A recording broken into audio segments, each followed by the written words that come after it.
Hello, everyone, and welcome to Slash Film Daily for Friday, February 26th, 2021. On today's episode, we're going to have a spoiler-filled discussion about WandaVision Episode 8, previously on the Slash Film Editor-in-Chief, Peter Sciretta. Joining me on today's podcast is Slash Film Weekend Editor, Brad Oman. Hey, that's me. Okay, so we have the penultimate episode of WandaVision on our hands here. But before we get to that, as with every episode, we have some feedback from you guys in the emails. We do our brief reactions. We'll do our breakdown of the whole episode, and we'll go into speculation about the future episode. So let's start with feedback. Last week, we were talking about the opening of WandaVision, and a lot of people called wrote emails to us to explain that the title sequence was actually based on, oh my god, I can't find it in my Happy notes. endings. The endings. Yeah, this was a total blank on my part because I love happy endings and just what didn't even cross my mind. But yeah, that's the title sequence is very similar to that of happy endings, which presents the title in a variety of different fonts and designs and graphics and whatnot. Yeah. So while the music was referencing The Office, the way it would just kept on doing her name in different ways was reminiscent of happy endings. And it even had like the created by kind of thing at the end, which happy ending says. Because doesn't happy endings do, it says happy and then it like does endings and then it reveals the creator by, I think. Right, yeah. Yeah. Okay. The other thing someone pointed out, I don't have who pointed this out to me, but someone made a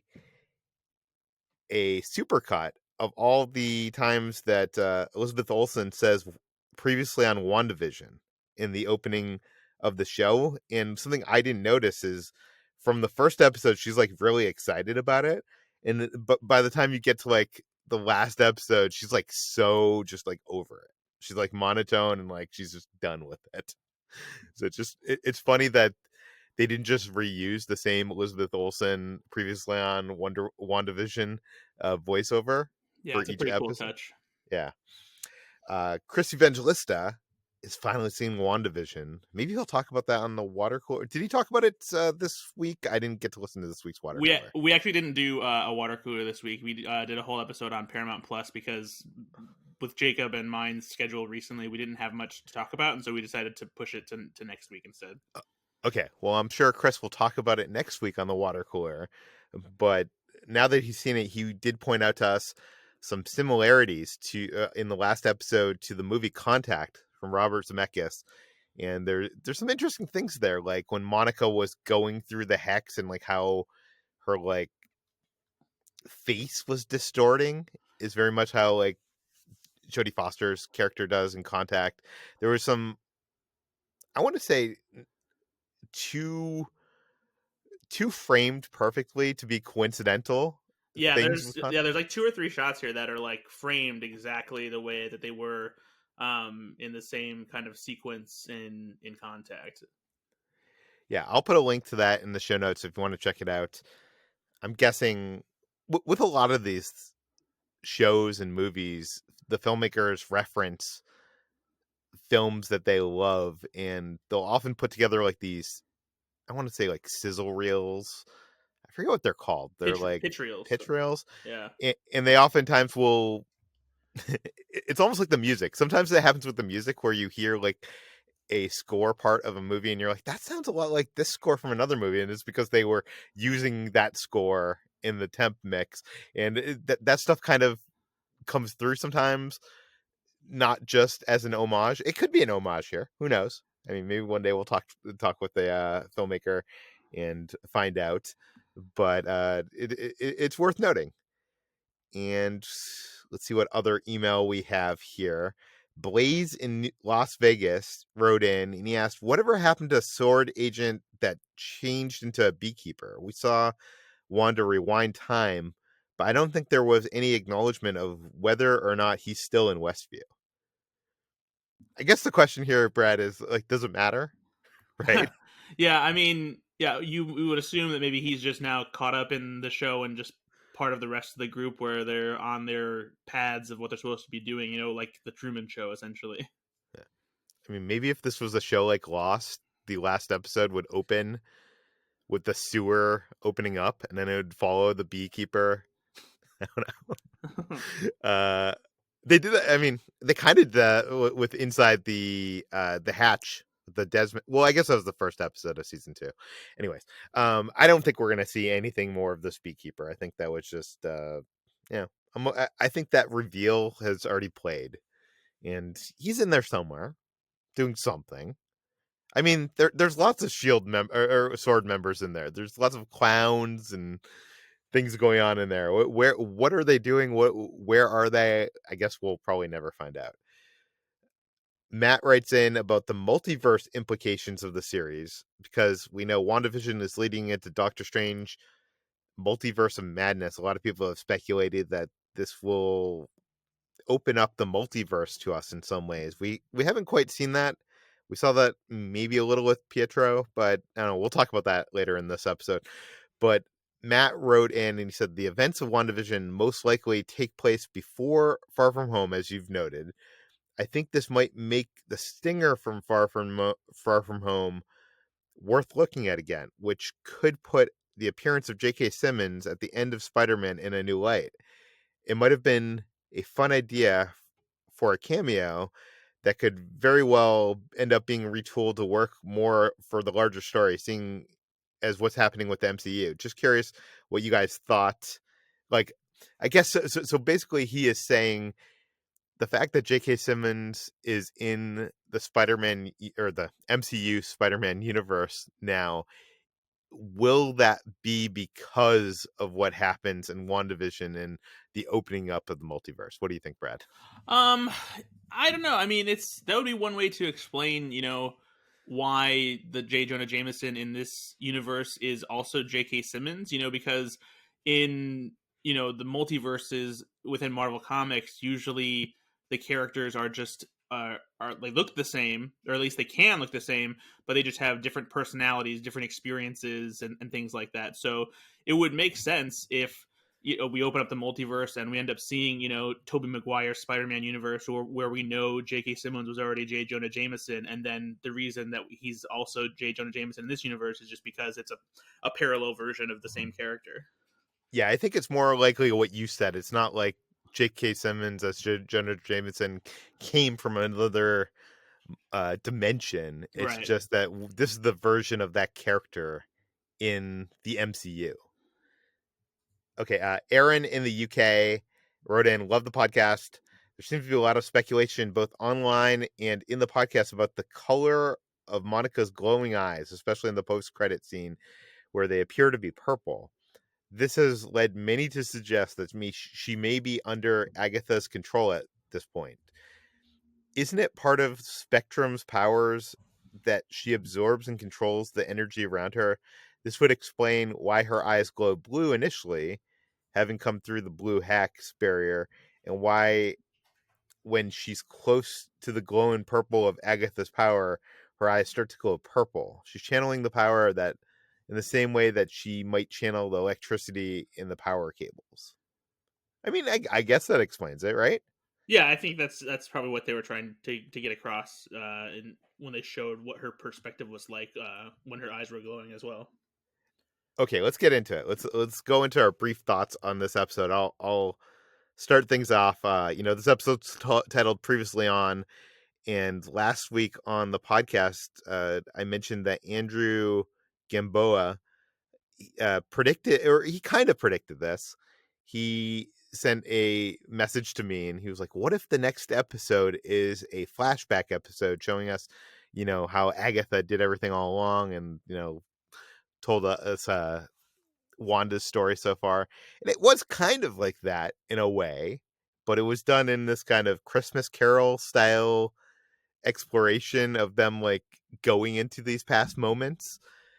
And I don't know, it seems to be very divisive online from what I'm seeing. I think a lot of fans are invested in the series in a way like we are, where we are overanalyzing everything. And I do think for some people, this episode was just a lot of confirming a lot of the things that we already suspected or knew. But on the other hand, I think for general audiences, I think this is told in a very compelling way, and there are a lot of big reveals here for those people that, that they, the people that weren't speculating and listening, watching the YouTube videos and listening to the podcast. Um, I like this episode quite a bit. Uh, Actually, I would say I love this episode, honestly. This is, I think, maybe the most emotional thing that Marvel Studios has ever produced thus far. I I'm trying to think how many times I've cried during a Marvel Cinematic Universe movie. I think this might be the second time that has happened out of, what, 12 years now or something. So not to say that, making me cry is the pinnacle of what you need to achieve when creating compelling story content, but it is a higher level of achievement, especially when it comes to superhero movies, which are usually, a lot of just, fighting and stuff.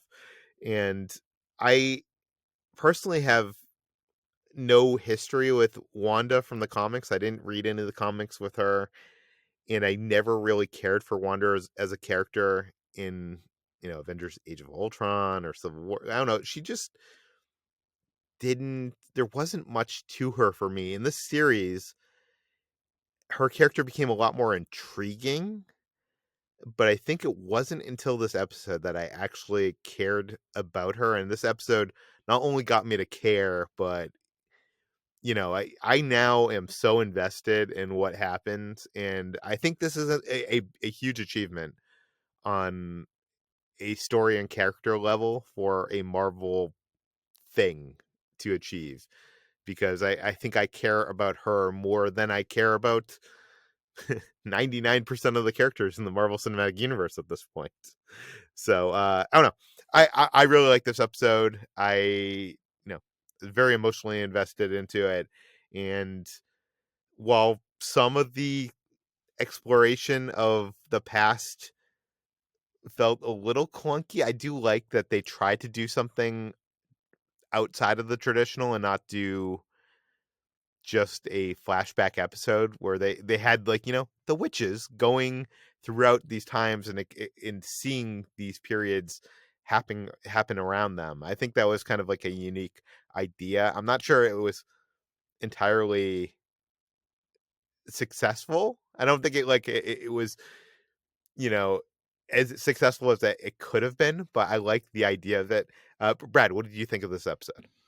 Yeah, I'm with you. I really loved this episode for sure, and like I feel like it's I think what the reason a lot of people may be complaining about this is because it does so much. Like it's not necessarily retconning, but it's just an episode where it's explaining a lot, some that we already knew, some that we already assumed, and it feels like it's trying to recontextualize a lot of things. And I think because it's coming so late in the season that it feels like a last minute thing, for a lot of people, that maybe isn't necessary, or maybe is a little too basic of an explanation for things. But for me, I think that it has this tricky balance where they're clearly trying to do something that's much more that it resonates on a much deeper emotional level by focusing on this story of grief, of Wanda losing everybody that she's ever loved. And I think that them combining it with the spectacle of the Marvel Cinematic Universe is no easy feat, especially since we've seen, so many people in this series, as engrossing as the story is, they're constantly caught up in the mystery and the spectacle of, oh, who's going to show up on the show this week, or how does this tie into the Spider-Man movie or Doctor Strange. And those are all things that are exciting to talk about, but I think that it can lose the overall impact of the story that's being told here. And I think that this series really tapped into the emotional core of what Marvel wanted to do with the story. And I think that it's I think what these shows can do overall for Marvel is help flesh out characters who maybe didn't get enough time to have like a full character arc done properly in the movies, because there are so many characters on the Avengers in the Marvel Cinematic Universe at large that it's hard to give each of them enough time to where you care about each and every one of them. And Wanda and Vision, I think, both got the short stick when it came to that. I mean, we don't really get to see Wanda uh, deal with her grief from her brother dying at the end of Avengers: Age of Ultron in any of the movies. You know, there's a little bit of somberness to her, and especially in Civil War when she's responsible for the deaths of those people, and uh, the way her relationship kind of blossoms with Vision, and then obviously the pain when he dies in twice in Avengers: Infinity War, but there was still not enough time to spend with them, I think, to really hit that true emotional core. And this series is allowing that. And this episode, especially, I think, really tapped into her story in a way that made it much more meaningful. And like you said, it made you care about her more than you ever did in any of the other movies. And I this episode in particular, just because of what I'm personally dealing with right now, it hit me right in the heart. And I think that this episode, it really helps put things in a better perspective. And I was talking to a friend actually about this, and they said that they felt like they would have preferred it if they actually maybe revealed some of this stuff earlier in the show, like as the series went on, like maybe towards the end have these flashbacks that make you care about Wanda the entire way, as opposed to suddenly giving you this whole episode where they have to recontextualize everything. But I also feel like I like the idea of them letting you exist in this world and enjoy this sitcom, and slowly unfurl what's happening, and then find out why everything is like this. And I think that it makes the stuff, especially early on in WandaVision, where the sitcom was much more intact and really played it straight as far as the comedy and the silliness of the Dick Van Dyke Show and Bewitched and the Brady Bunch. And I think that it's one of those things where if you go back and watch again, it'll make it that much more meaningful, because where it's coming from. Yeah, I can't wait to revisit this entire series after we see the final episode next week to see. I guess you could revisit it right now because this episode has set up everything. I'm wondering how much this context changes the way we see things. Like I'll mention later in this episode, but there's a moment later in this episode where Wanda has this piece of paper and it's this touching moment, has a heart and seemingly a message from Vision there. And if you think about it, this moment plays just minutes before that first episode that we see of this season, which the whole thing has to do with this weird heart that showed up on a calendar. Do you know what I mean? Like that doesn't seem to be a coincidence to me. Like that seems like, she kind of shut herself off to the world and she's slowly kind of like remembering some of these things that happened. So, okay, let's get into, or do you have anything else to say in the brief thoughts, or should we go to the breakdown? Yeah, let's just start breaking it down. Okay. By the way, this episode is, I think, the longest one, 46 minutes long thus far. The Marvel Cinematic Universe opening happened and it transitions into a purple color, which is the color of Agatha's power. And some people have pointed out to me that it's also the color in Doctor Strange associated with the dark dimension. So maybe there's something there. The first scene here takes place in Salem, Massachusetts in 1693. And this is the time of the Salem witch trials. We see Agatha Harkness put to trial, but not from the people of Salem. It's from her coven, who she betrayed by practicing some dark magic or something. It's very unclear what exactly is going on here, but it seems like they have decided to burn her basically at the stake, right? And it's interesting because Agatha here says, I didn't break your rules. They simply bent to my power. And there's moments here where Agatha is pleading in it. I'm not sure. I wanted to get your take on this, Brad. Like, is she a bad guy or is she not a bad guy? Because in the comics, Agatha kind of wants to be good, and she helps like Wanda, and she kind of she gets put in this corner where she ends up having to be the bad guy, and I'm not sure if we have enough time to explore that with one episode left of the series. Yeah, I thought that too because I wanted to know more about what it was that she did that violated these rules and exactly what what happened. Because there's plenty of villains who we've seen in pop culture where they're merely misunderstood or they just have a perspective that is a little bit warped and they think that they're trying to do good. I mean Thanos is the biggest example in the Marvel Cinematic Universe. Um, and so yeah, I was wondering about whether what she had done was something nefarious or just something that could be construed as such because it maybe violated the laws of nature or magic or something like that. Yeah, and the coven basically tries to burn her at the stake, but Agatha's powers are greater, and she takes them all out. She pleads with her mother, saying that she can be good, and her mom doesn't believe it. And Agatha ends up killing her as well, and and heartlessly ends up taking the brooch that we saw her wearing during the series from her dead mom. Like, what do you think? Is this like a family heirloom of sorts? I mean, I'm not entirely sure. The what's on the brooch, I believe, is a depiction of three witches, and I think that there's something about that that's tied to. Believe we talked about this before. That's tied to the vision that Thor had Oh yeah, during Age of Ultron, and how that tied into the Infinity Stones and seeing the future and that kind of thing. yeah. I mean, at the end of the day, I'm not sure if she can be good because she killed the dog. I don't think, Yeah, it's I don't know. kind of a heinous thing to do. Yeah.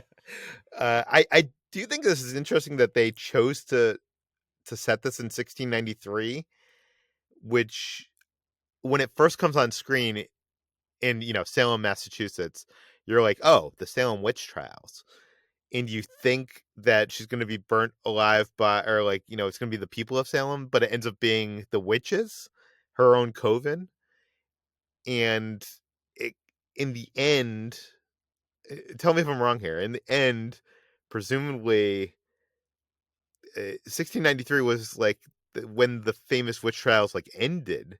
So presumably Agatha killed her coven and moved on, and there was nobody left for this, for Salem to burn. So we saw how the Salem witch trials ended. Is how I'm reading it. I think yeah, I mean I think that that's probably yeah probably possible. Yeah. Okay, so back to our current time, or actually in the future, technically, because of this whole snap thing. Wanda is unable to access Agatha's thoughts. Agatha mocks Wanda's accent, and Wanda learns that she's in a protection spell space in Agatha's basement, which doesn't allow her to use her magic.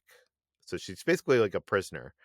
Um, Let me just say that I loved that they tossed in a thing about Wanda's accent coming and going, since that's been something that a lot of people have complained about it disappearing, and it was they clearly made fun of themselves a little bit there. yeah, I like that too. And I think the important thing is here that Wanda is a prisoner in this room. She can't use her powers. And also, the show is telling us that she doesn't even know the basics of witchcraft, even though she's able. We're seeing that she's capable of doing this insane witchcraft by creating like this whole hex, controlling thousands of people, insanity. But she still doesn't. She doesn't even know the foundations, as Agatha said. And this seems to me, Brad, like this is a setup for something. This doesn't just seem like we're telling the audience about Wanda here. Well, we are, they are telling the audience about Wanda, but it also seems to me, if I was going to make a prediction here, and I've been wrong with some of my predictions, but it seems to me like this whole idea of the runes and not being able to do your magic in this protection spell space seems to be like a bigger setup that maybe perhaps Wanda will use this in the climax to take down Agatha. That's an interesting thought. I hadn't thought about that. It's I think it probably depends, I guess, on the rules of how that works. Since Agatha created that space, I don't know if it's something that could be manipulated by Wanda. But considering Wanda is so powerful, maybe it will be Well, I'm something. saying like Wanda would lead Agatha to a space that she created with the group. That maybe like resembles her the thing, and then it's like a trick. Or I mean, it could just be a space. Like it doesn't have to resemble the basement. Like Oh, in a space of her own, you mean that she creates? Like, yeah, gotcha, like gotcha. I don't know. I could be completely wrong. It could just be to to tell the audience, the information that she doesn't know that she's a witch. Okay, so Agatha reveals that she was responsible for the fake Pietro. She created him using a crystalline possession. It was basically the eyes and ears of Pietro. I think this is the moment in this episode that most fans are going to be I want to say upset, disappointed in.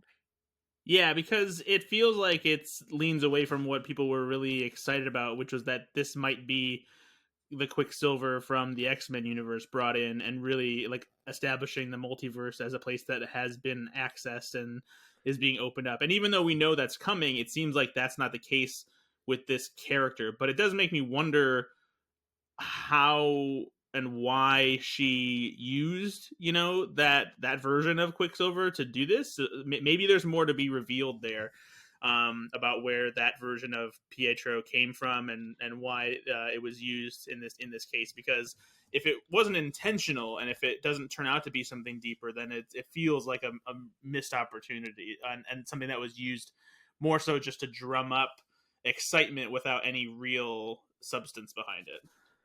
Yeah, that's my question. Why use Evan Peters if it isn't somehow related to the X-Men films? I don't know. It seems so weird.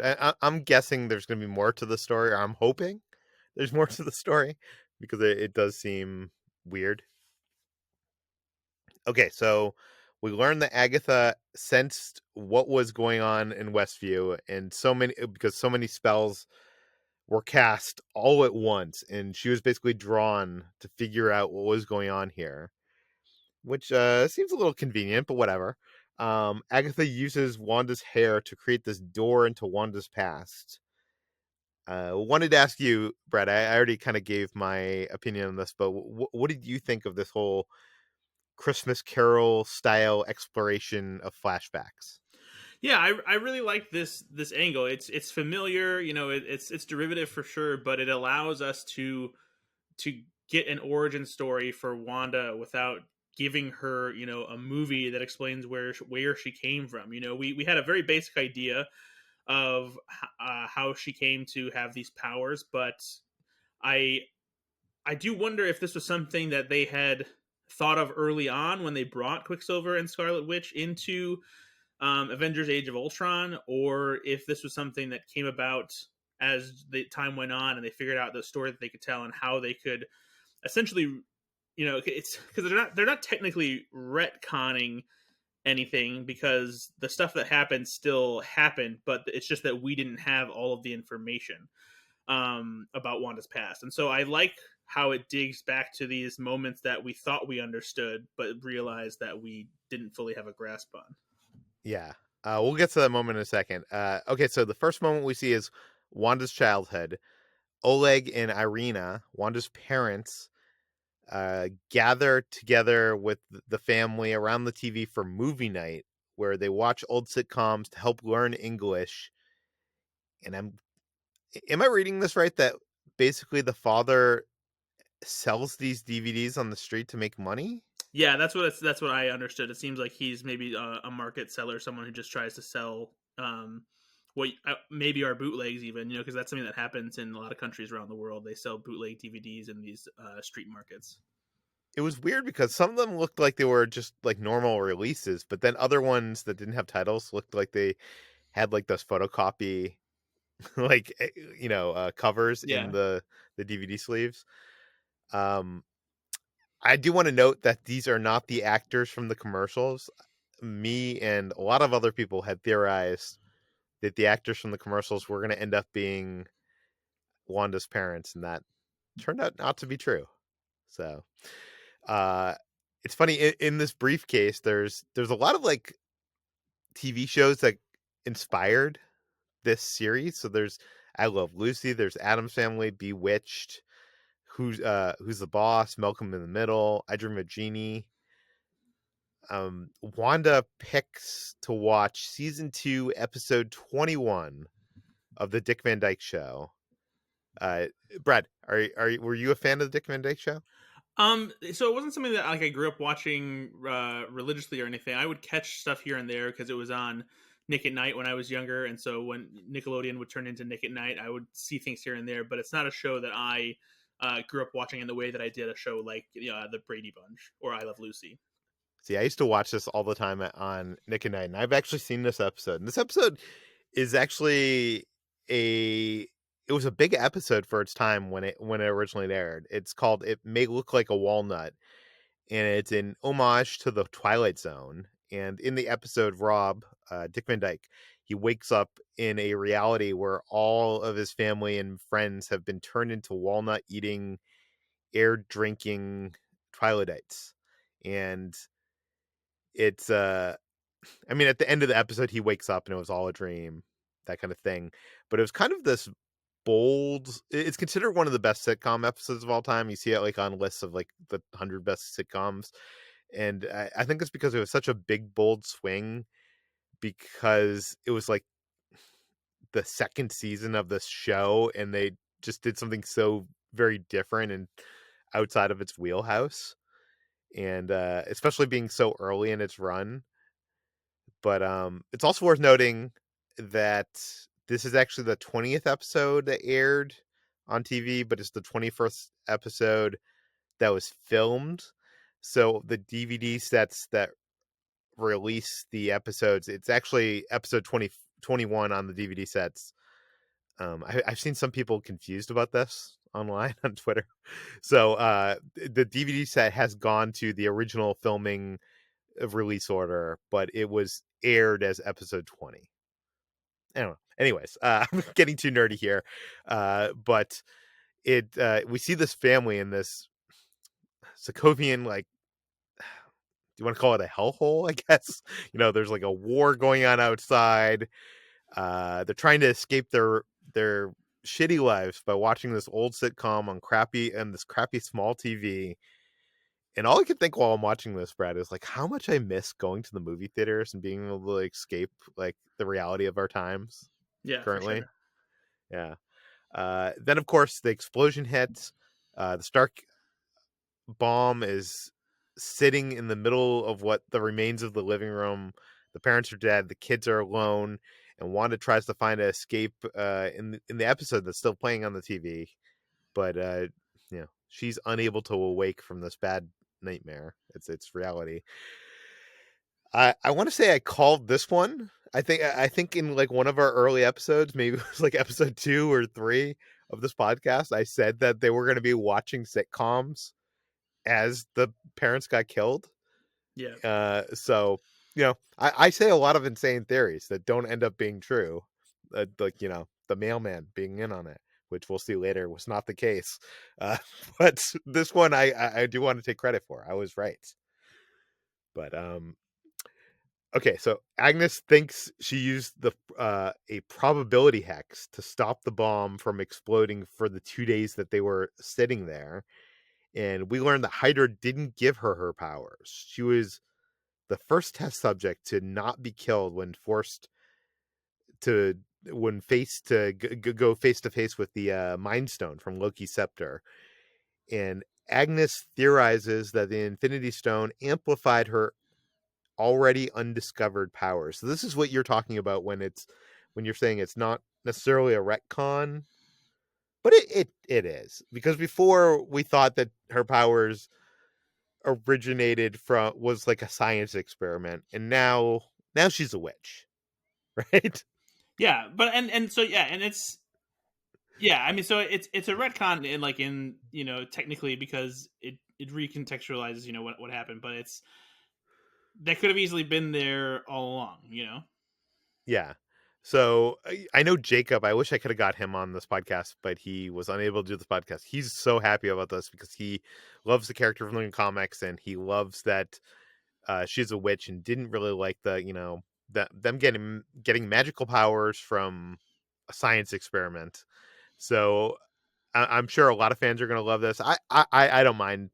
I don't mind a retcon like this because, like you say, it doesn't change the events in any way. It just adds an event previous that we didn't know about. And it also, I guess it also recontextualizes that event where they're stuck in the home with the bomb. And in a way, she became the hero of, not knowingly Right. keeping that bomb from exploding. So I think that's kind of cool.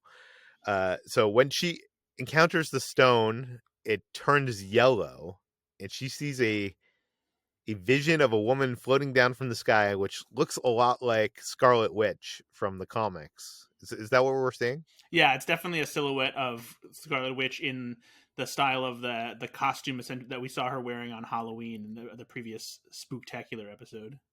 It's weird that they actually let us see her in that costume in the Halloween episode when they're clearly building up to the fact that she's going to become Scarlet Witch and have that costume. I think that it'll probably look different though. Yeah, That's clearly like a Halloween version, and I'm sure the one that we see will probably be a little bit more elegantly designed or something like that. yeah, but I'm sure fans of the comic were like jumping up and down as they saw this like little clip of the silhouette come, floating down from the sky. Uh, okay, so Wanda is sent back to isolation where she watches an episode of the Brady Bunch, and it's the Kitty Carryall episode. And I think we mentioned in our previous podcast, it was actually episode 3 of WandaVision that we saw the Kitty Carryall like doll. Wanda and Vision were like preparing to become parents, and they were putting diapers on the Kitty Carryall doll that Cindy Brady's character, the beloved doll of Cindy Brady and the Brady Bunch. And I think I mentioned in that episode. And it's funny that this comes back. So I mean, it's all connected in a way. In the episode of the Brady Bunch, Cindy's doll disappears, and she blames her brother Bobby, who didn't like the doll. I guess he couldn't play kazoo around the doll, and Bobby's kazoo ends up disappearing. And then Bobby thinks that Cindy stole it out of retaliation. And then it's, this typical Brady Bunch kind of thing where they have this mock trial at home.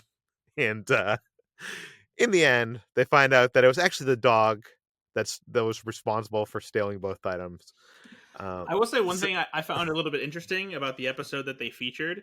yeah. It is that it's the scene in question that has Cindy saying that Bobby is going to hurt the doll's feelings, and then he says the doll doesn't have any feelings; it's just full of sawdust or rags or something. And it makes me feel Oh. like that might be some kind of reference to like how Vision has been perceived as this synthezoid who isn't really a person and is just full of machinery and vibranium and whatnot. Well, that I was going to mention this, Brad. So I'm glad you brought this up because am I digging too far into this as a metaphor that the doll equates to Vision, and that Tiger, the the dog of the Brady Bunch's dog, is actually Hayward? Or am I reading too far into things? Like, everybody thought that Wanda stole Vision, but it turns out no, it was the dog over there. Yeah, I mean, I would stop maybe just short of Hayward being Tiger, but yeah, it is there definitely does seem to be some kind of link there. Okay. I know I tend to go deeper sometimes. I tend to keep on digging when I probably already reached the point where I should have been. But okay. So then we see the Hydra agents that they don't understand what's going on because not only was she able to encounter the Mind Stone, but they look back at the security footage, and it seems to be missing the interaction that Wanda had with the Mind Stone. Like, it has been clipped out of the footage or erased from existence. Are we kind of seeing here her ability to edit time in the way that we've seen in WandaVision? I mean, that seems to be the implication. I'm not necessarily sure it's editing time as much as it is probably manipulating what the camera recorded and like the technology of it all. But it does have a similar feel of how she, recut the episodes of WandaVision early on to avoid revealing certain things. Yeah.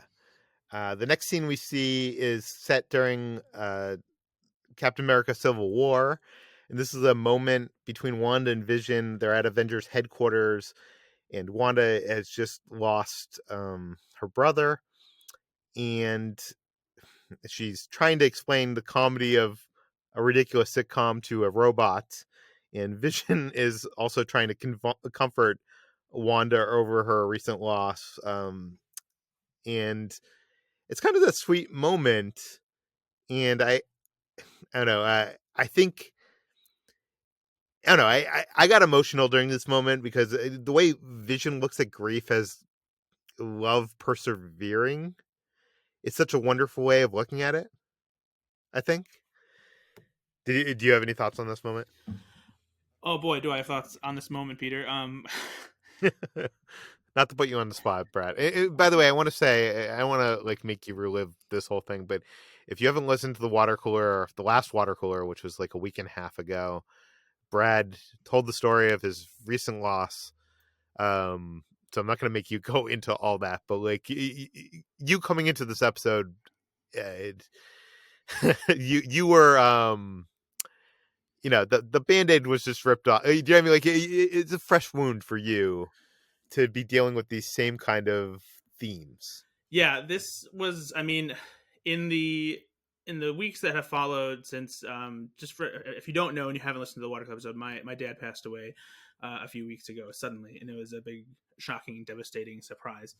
And when I finally got around to feeling like watching stuff again, I caught up with WandaVision because I knew once I was back to work, I would be back doing this, and I assumed that it was going to be hard to watch the show as it went on because it was clear what it was going to be about. And we talked a little bit about this at the beginning of the episode, about it's a story about grief and Wanda losing everybody that she has loved. And this scene, man, it just squeezed my heart because hearing Wanda talk about the loss and what it feels like, and the only thing that you feel like when you're in a position like this is that the only thing that will make it better is having that person back. And it's such a brief explanation of just the waves of emotions that you feel and how you feel like every day you're lost a little bit. And I really appreciated how simple and like logical Vision's approach to it was, and digging through the emotions that come with grief, and how it, like, I had to pause the show just because this idea that grief is the perseverance of love, and that's what we're feeling because we've lost someone that we love. It really just rang true, and just man, it was such a great scene. Yeah. Boy. Uh I also lost my mom when I was younger, so this hit me. Lost in any movie or TV show or anything like really hits me hard because that's something that like I encountered when I was really young, and and I don't know. There's something just so universal and relatable about if you've gone through this to understand what Wanda was going through in this moment, and also how sweet, even though it's a robot. Do you know what I mean? He's a robot without feelings, but he's trying to console her, and And you it's I can. don't really, and I don't even think it's necessarily that he's without feelings, but it's just the way that he approaches them and processes them is so much different.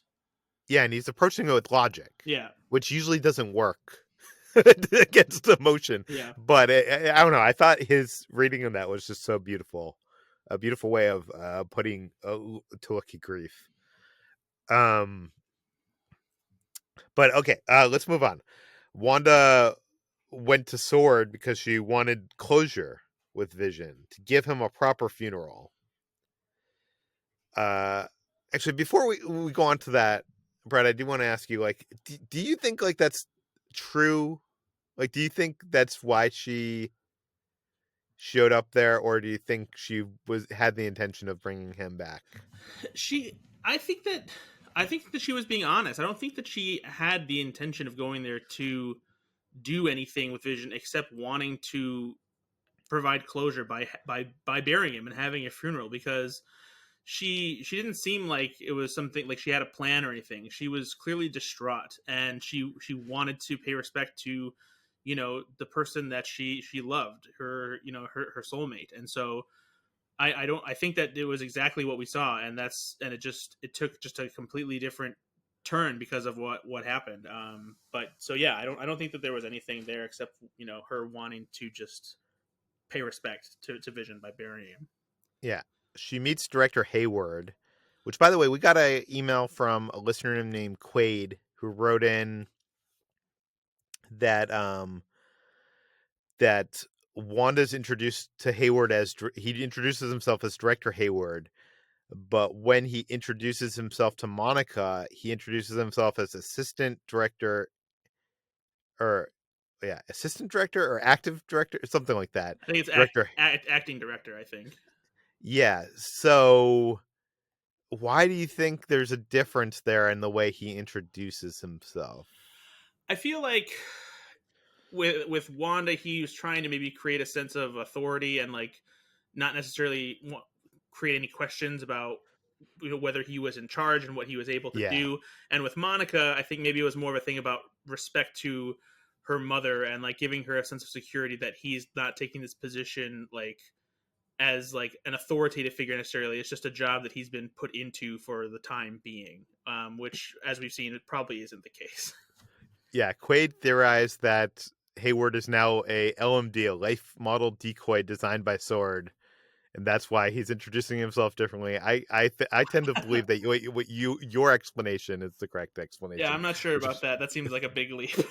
yes. Uh, okay, so he shows Wanda Vision's body, and Vision's body is being dismantled, and uh, it's it's dismantled into pieces, and it's actually like such a striking piece of imagery. It almost looks like Frankenstein's monster being dismantled, or it's almost a shame that they couldn't use this imagery in marketing because it's like so striking. Yeah, and also, I think particularly heinous on the part of Hayward, because like I was of the mind that this is just a guy who is a misguided government official doing what he thinks is right, trying to use the resources at his disposal to keep the planet safe from various threats, using Vision to create something that he thinks that can protect them, but what he does here is just so evil and disrespectful by showing Wanda Vision without any warning about what she's about to see. The person that she loves dismantled and like their limbs scattered, and she literally sees one of his arms being taken apart and seeing the wires and everything exposed, and like it's just how brutal that is. Yeah, and not only that, he's disrespecting his last will and testament. Yeah, Like he asked not for that to happen. exactly. Um, so we first believed that Hayward was doing experiments on Vision, but right here in this scene, we'll talk about later, but right here in the scene, he seems to suggest that Hayward is dismantling a possible threat so that Vision can't be used by others, and they're going to dismantle it and use the vibranium for some other purposes. Um, and Hayward actually, yeah, you're right. What Hayward is doing here is heinous. Not only does he show her Vision like being torn apart, but then he accuses her of trying to bring him back to life. This was so interesting to me because I was almost surprised that like he let her come back there if he thought that's what she was trying to do. He has to know how powerful she is. Maybe not though, because I guess maybe she hadn't shown the most power strength that she had shown it for power was with fighting Thanos, and it showed that she could probably easily have taken them down if she wasn't interrupted by Thanos's barrage of missiles from his ship. But so maybe a lot of people don't know exactly how powerful she is yet, but it seemed like an awful risk to let her in there knowing that she could have this emotional outburst, especially if he thought she was there to take Vision away. So yeah, I I wonder think if, it's also the thought, Brad, like if they know that she's powerful, they know that they can't stop her. well, that, but I also wonder if maybe he was secretly hoping that she might be able to reactivate Vision so that then they could use him more efficiently, since they were clearly not having any luck doing things with him yet. Yeah.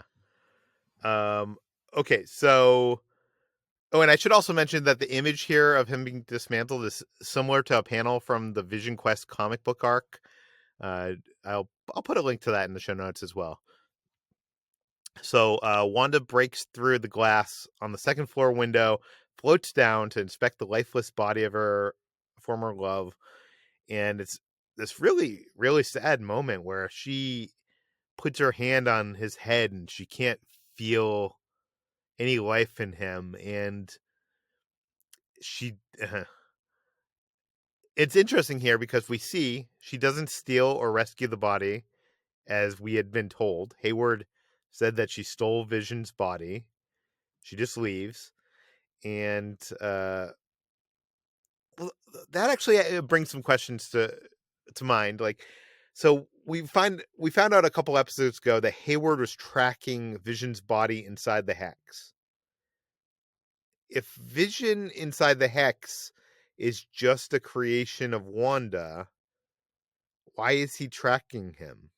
Or what, for what purpose? Like, do you have any idea, or is this getting into spoilers of what we're talking about in the mid credit scene?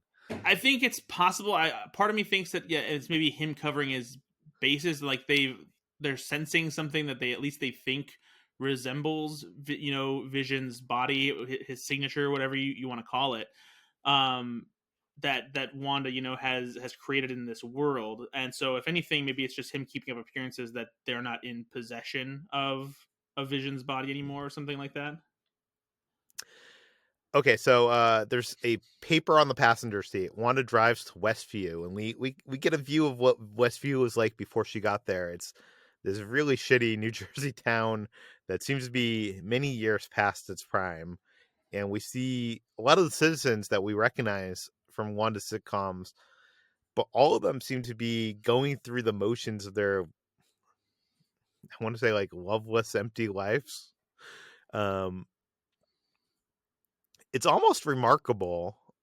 I know we're seeing things from Wanda's point of view, and there's the point of view of hers, and there's the point of view of other. You know what I mean? Like, it's not like her point of view is not gold here, but it's remarkable how this show has gone from a place where we are led to believe that this character had thousands of people prisoner under her control, and she's a dangerous person that's gonna be killing people, and so now we're in a place where we're seeing everything from Wanda's point of view, and we're seeing like how bad these people's lives were before she got there, and we're kind of like, oh, I mean, she was kind of like helping them.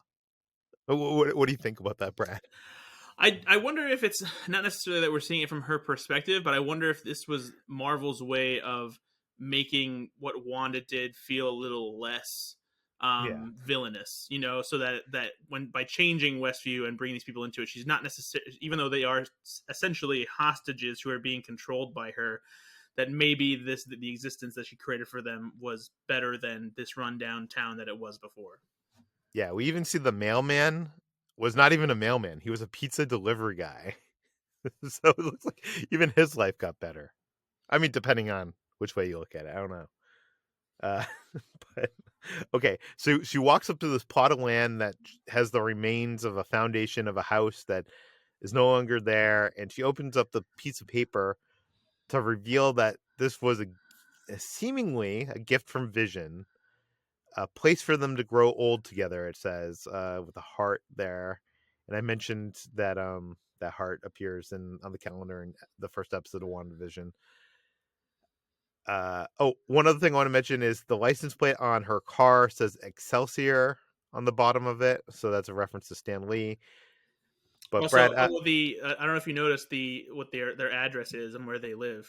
oh no, I didn't. It's 2800 Sherwood, which is, I believe, a reference to Sherwood Schwartz, the creator of the Brady Bunch. Oh. Okay, so the question I want to ask you here, Brad, should we be taking this at face value? Is this like, was this really a gift from Vision? Yeah, I think so.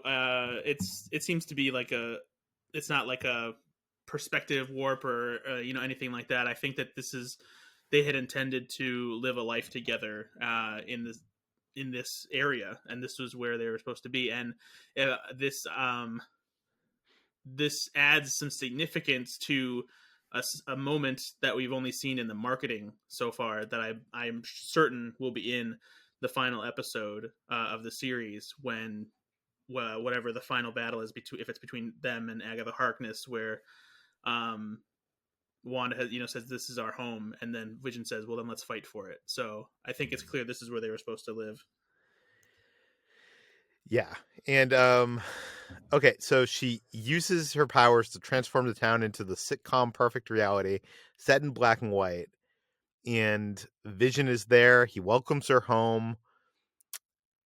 Wanda kind of watches this whole thing in third person. By the way, this is like a beautiful moment for the series. A beautiful and sad moment. And she watches in third person and then realizes that this reality is just a set. She's on a sound stage. There's lights, and Agnes claps from the empty bleachers from the studio audience seats. And then she disappears, and because she has the twins, and Wanda heads out trying to get to help the twins. And Agnes explains that Wanda doesn't know how dangerous she is, that there is a myth about her, a being capable of spontaneous creation, the Scarlet Witch. So we finally get that name that Hayward was so like, it's like, oh, she can't be a hero. She doesn't even have a name. Now she has a name. and and there's that's how the episode ends. No, this is the first time we don't get the please stand by title card. Why do you think we don't get the please stand by title card? I mean, I wonder if it's because we're no longer in the confines of the TV show of Yeah. WandaVision, and so I think that that's a little bit of a signifier, and that just a nice little subtle touch. Oh, one other thing I saw a bunch of people on Twitter, because you mentioned the home thing, and you take it as face value. I saw a bunch of people on Twitter being like, "Oh, I think Agatha, set up that note to have her go there and create this reality." And I'm like, have you not watched this whole episode? This whole episode is about Agatha learning how this whole thing was created. Yeah, And she exactly. didn't even show up there until after it was created because she felt all the magic in this one place. So she went there to see what was going on. Yeah. So, And okay. if that were the case, that would have to be something that where Agatha got involved in her life before then to know to create something that she would buy into as something that was from Vision. So it has to be Yeah. genuine. Yeah. I don't think there's any way. Okay, so I almost missed this. There's a mid-credit scene here, and in the mid-credit scene, Hayward is told that the team is ready for launch, and this is actually something we heard last week. They mentioned a launch, and we never got to see what it was. And this week we get to see what it was. They're using Wanda's energy that she used on that drone that they sent into the Hex to power a version of Vision. I think they've rebuilt Vision, and he's all white now. And then it ends. So that's our cliffhanger. And Jacob told me that in that comic book series, Vision Quest, there's a storyline where rogue agents of the United States government manipulate something to abduct Vision and dismantle him. And then the Avengers recover the parts, and Dr. Pym rebuilds Vision, but now he's a chalk white complexion, and um, he doesn't have it. He's like emotionless. So he's an emotionless artificial human. So there's some, this is some adaptation from the comic books. Uh, what do you think is going to happen? Or what do you think of the scene, Brad? It's a great tease for what will undoubtedly happen in the next episode. I'm sure we're going to get some Scarlet Witch versus Agatha Harkness and Vision on Vision comic book action here in the final episode. One interesting thing to point out, I don't know if this has been discussed before, but the secret project that Hayward had been working on that Darcy discovered was called Project Cataract. And a cataract is a clouding of Oh. the normally clear lens of your eye, or a clouding of your vision, if you will. Hmm. Interesting. So they're going to launch Vision. We assume they're going to launch him to go into the Hex. And we're going to have this epic battle between what?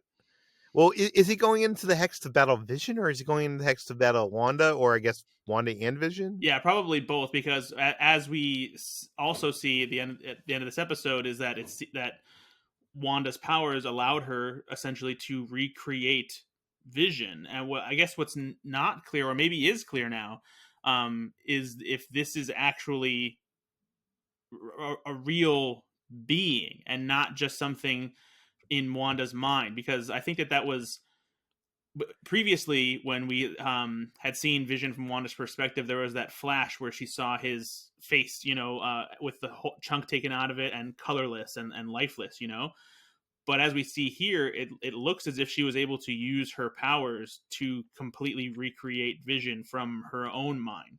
So yeah, But, and but based how on does that work? Because so I far in the rules of this series, or the rules of this Hex, it seems like Wanda is using real people and transforming them in their houses. Like, everything has a counterpart, or has like a thing inside the outer shell. Like, her, like Monica's bulletproof jacket got turned into what, a dress or something like that. yeah. So if there's no Vision, is Vision just completely nothing? And I don't know, like, how does that work? I don't know, and I think that maybe that's why Agatha is so obsessed with figuring out how Wanda did this, because she was able to what was the line again, that she creates what now? What was it? Um, being capable of spontaneous creation. Yeah, and so it seems like she has created life essentially in the form of Vision, and that's like, and so this is like why she is so powerful. She has this ability. Hmm. Okay. Speculation. We only have one episode left, which seems kind of insane to me. I don't know how you're gonna be able to resolve everything. Yeah, I wonder how long this episode's going to be. It has to be. I would say it has to be at least an hour, Yeah, right? yeah, I would think so. It could be a feature length movie, probably. But like, you need to resolve. We didn't see Monica this week. What's Yeah, going on with her? Darcy, We Darcy, Jimmy, Woo. yeah. Yeah, there's like so much to resolve. You have two Visions. Paul Bettany was quoted in an interview. He said in an interview that Evan Peters. This took place after the Evan Peters reveal. He said that there was an actor still coming in this season who he's wanted to work with since he was a young boy, and this led many people like speculating, like, all these Marvel cameos. Uh, Jacob seems to think that Paul Bettany was kind of trolling us, and he means Vision actually meeting Vision. He wanted to work with himself. What do you think? I think that would be a very funny thing if that's what he's been doing this whole time. It seems like kind of a little too deceptive of a troll on Paul Bettany's part. So my one thing that I wonder, my guess, and I wonder if this will be something that they use to resolve the thread that is, why Evan Peters' version of Quicksilver was used in this show, is if we'll get another X-Men cameo, maybe Ian McKellen as Magneto, since Magneto is, in the comics anyway, the father of Scarlet Witch and Quicksilver. I just don't know how you can fit all that into one episode. I've seen some people speculating online, especially after this episode, that Dick Van Dyke himself will appear in the Hex somehow. Like, not playing himself, but like someone as Dick Van Dyke. Him acting in the show. I'm not sure how that'd work. Uh, yeah, I don't know. Okay, so last episode they kind of showed this book that was there. That seems to be somewhat at play. I'm guessing that they're gonna have to destroy that book to defeat Agnes in some way. I think that I don't know. I do think that there's going to be something to either Wanda having to create her own what was that, personal safety zone or whatever it was called, Yeah. or that she would have to lure Agnes out of there to be able to take her down or something. There's going to be something to play with that, 'cause I think that's a setup. Um, but I don't know. What do you think is going to happen in this final episode? I honestly don't know because I'm still not entirely sure what Agatha intends to do. I'm not sure if she will try to harness the power of that Scarlet Witch possesses, just in the same way that she took all the power from the witches in her coven, or um, I would assume that that's probably the best guess as to what she's doing, but how and whatnot remains to be seen. So yeah, I mean I'm just very curious as to where this will leave off, Wanda's story in the Marvel Cinematic Universe, because I think we talked about this before. I don't see how, I don't know, how Vision can survive this, unless he really is this fully fledged life form that Wanda created. But uh, I don't know, because like these movies and comic books in general, they always bring back characters from the dead. No one's ever really gone in any of these stories, but I feel like it would almost cheapen the experience to be able to bring Vision back. But then at the same time, you want that happy ending for them as well. So I don't know. I'm really not sure exactly where this is going to end up. Beyond the expected Marvel Studios spectacle of it all. I mean, a lot of people are speculating that Scarlet Witch is going to be one of the villains, if not the villain, of Doctor Strange, Multiverse of Madness. And the only way I see that happening is if Vision has to die again, right? Like, I don't know. Like, it's so weird because this episode's it's so setting her up to be the good guy in this. I don't know how you make her the bad guy. Yeah, I think I mentioned this on the previous episode, is that it would almost be a betrayal of what Wanda's going through to suddenly turn her into the bad guy. And so yeah, so I feel like that maybe the initial thought we had of maybe this turning her into the villain for Doctor Strange in the Multiverse of Madness probably won't come to fruition. Hmm. But that's not to say that maybe something that she does will not won't be the cause of maybe something that does happen in Spider-Man 3 or Doctor Strange in the Multiverse of Madness. I do think that one thing that we're going to have to see is we're going to have to see Wanda kill Vision. Maybe not her Vision. Maybe it's the White Vision. But and not that she hasn't done that already. She did that in what, Endgame or Infinity War? She ripped right, didn't she? Or am I getting No, that wrong? so she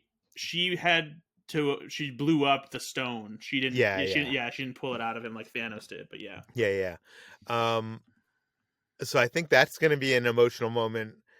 I don't know. I just it seems to me. Well, we know that she is in Strange, and it seems to me that she's going to have to be maybe not the bad guy, but an antagonist of sorts. And it also seems to me that Marvel and Disney can they count on like people watching like a 6-hour TV series or a however long TV series? Like, I feel like some people are just gonna watch the movies and they need everything to be explained from like movie to movie. I don't know. I don't know how you send Wanda into the next movie. Yeah, I think that's a very interesting question. Is if for people maybe who are more casual fans, if they don't have Disney Plus, if they're not keeping up with these shows, how much of this stuff are they going to have to know about in order to really understand what's happening in the movies? And then, granted, I think that that's something that has already been an issue, quote unquote, with how interconnected all of the Marvel movies are. And maybe at this point, Disney is just like they're just like, you know what, whatever. Like, if you don't want to watch like that, you don't understand. It's your fault. Like, keep up or move on. I've always assumed, and I could be completely wrong here, that these TV shows would have like big things happen, like these big events and like big eventful things happen, but at the end of the day, it leaves the characters kind of in the same way that we left them, so you don't really need to have seen them. And by that I mean, at the end of Endgame, uh, Falcon gets handed the shield. He is now the new Captain America, and now we're gonna have the show. What is the name of the show? The Falcon and the Winter Falcon Soldier. Falcon and Winter Soldier. I'm sorry. I always like, I'm like, is it Bucky and the Winter Soldier? Bucky and Falcon?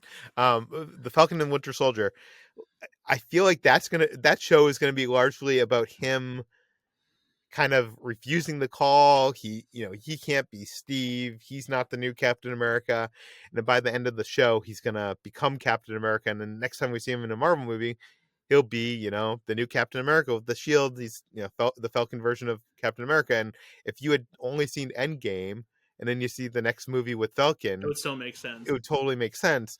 So I was thinking maybe, last time we saw Scarlet or we saw Wanda, she was really upset over the loss of Vision. And If she has to next lose time him we see again, her, then yeah, she would still be upset about it. yeah. But I don't know. Maybe I'm thinking too little of general public audiences keeping up. Like, I don't know. Feige's been very smart about these things. Like, sure, they put these end credit things in, like, when Thanos first showed up, people were like, "Who the heck is that?" That didn't follow the comics, but by the time he shows up the next time, everybody knows. Yeah. It's all explained. So I totally trust Marvel in explaining these things, and maybe I don't know, maybe general audiences can understand these things a lot better than I'm giving them credit for. But I don't know, I just don't know if everybody has time to watch these shows. Is what I'm saying. I mean, since there aren't any Marvel movies to watch right now, they pretty much have all the time in the world. Yeah. Do you have any other speculation on next week's episode or the future? I don't think so. I think we got that covered. Okay, then that officially brings us to the end of today's Slash Film Daily. If you want to send us your feedback, if you have questions, you have comments about this episode, stuff we missed, send it to peter@slashfilm.com, and please leave your name and general geographic location in case we mention the email on the air. And please head on over to our iTunes page. Write us like a couple sentences about how you love this show. Give us a 5-star review. That helps more people find the show. That helps us so much, and will only take 30 seconds of your time. And you can find more of all of our work at slashfilm.com. You can find this podcast on Apple, Google, Overcast, Spotify, all the popular podcast apps. And I guess we'll be back Monday with a news episode. So we'll talk to you then.